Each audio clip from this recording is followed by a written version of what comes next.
নিজের ভোটটিও দিতে পারেননি হিরো আলম। একাদশ জাতীয় সংসদ নির্বাচনে বগুড়া ৪ কাহালু নন্দীগ্রাম আসনে স্বতন্ত্র প্রার্থী আলোচিত মডেল হিরো আলম নিজের ভোটটিও দিতে পারেননি। তিনি ভোট কেন্দ্রে গিয়ে দেখেন ব্যালটই নেই।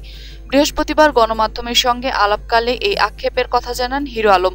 ৩০শে ডিসেম্বর সকালে হামলা, মারধর এবং এজেন্টদেরকে বের করে দেওয়া সহ একাধিক অভিযোগ এনে নির্বাচন থেকে সরে দাঁড়ান হিরো আলম। ভোট গণনা শেষে জানা যায়, সিংহ প্রতীকের এই প্রার্থী সাকুল্যে ভোট পেয়েছেন মাত্র ৬৩৮টি। হিরো আলমের জামানত বাজেয়াপ্ত হয়েছে, তবে তিনি জামানত ফেরত চান। তার যুক্তি হচ্ছে, তার কর্মী সমর্থকেরা ভোটই দিতে পারেনি, তাহলে জামানত হারানোর কথা আসে কেন, আর জামানত ফেরত দেওয়া হবে না কেন? হিরো আলম জানান, জনগণ ভোট দিতে পারলে অবশ্যই তিনি জয়ী হতেন। তিনি বিভিন্ন কেন্দ্র ঘুরে জনগণের সে সাড়া দেখেছেন, তাতে তার বিজয় অনিবার্য ছিল বলে তিনি জানান। জনপ্রিয়তায় কাল হয়েছে কিনা এমন প্রশ্নের জবাবে হিরো আলম বলেন, আমার তো এটি মনে হয়, কারণ আমি তো স্বতন্ত্র প্রার্থী, আমাকে আটকাতে যাবে কেন, তাই না?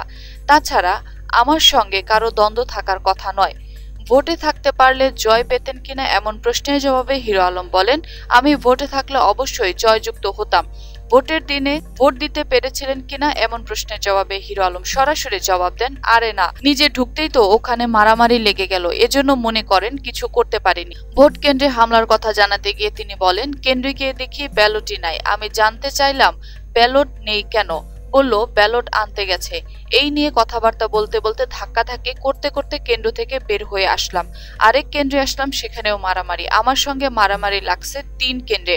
আপনার উপরে কেন আক্রমণ করা হলো এমন প্রশ্নের জবাবে তিনি বলেন, আঘাতটা করা হলো মনে করেন, আমি তো হাতে নাতে ঘটনাটা ধরছি, প্রতিবাদ করছি। এদের কথা তুই চুপ থাক, আমি তো আবার প্রতিবাদী ছেলে, প্রতিবাদ ছাড়া থাকতে পারি না।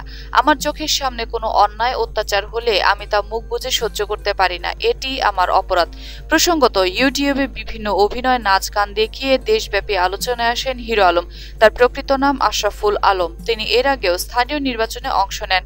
সামাজিক যোগাযোগ মাধ্যমে বেশ আলোচিত হিরো আলম।